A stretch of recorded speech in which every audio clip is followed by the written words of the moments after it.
আজি আমাৰ কেবিনেটে 2 লাখ চৰকাৰী চাকৰি আমি কি ধৰণে কেনেকৈ দিব পাৰিম এই বিষয়ে সিদ্ধান্ত ল'বৰ কাৰণে মুখ্য সচিবৰ অধীনত এটা টাস্ক ফোৰ্স গঠন কৰি দিছে আৰু 3 মাহৰ ভিতৰত এই টাস্ক ফোৰ্সে ৰিপৰ্ট দিব যে কেনেকৈ অহা 5 বছৰত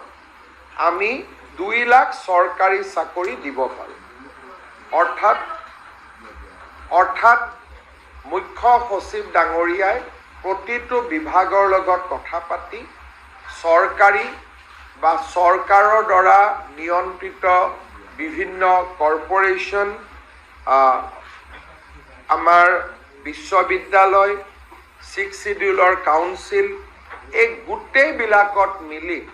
অহা 5 বছৰত আমি কেনেকৈ 2 লাখ যুৱক যুৱতীক চৰকাৰী চাকৰি দিব পাৰোঁ তাৰ বিষয়ে প্ৰতিবেদন এখন দিবৰ কাৰণে মুখ্য সচিব ডাঙৰীয়াৰ অধীনত এটা টাস্ক ফোৰ্স গঠন কৰি দিছে যাতে আমি আমাৰ যেটো অসমৰ যুৱক যুৱতীসকলকে যি প্ৰতিশ্ৰুতি আছিল তাক যাতে আমি ৰাখিব পাৰোঁ বা তাক যাতে আমি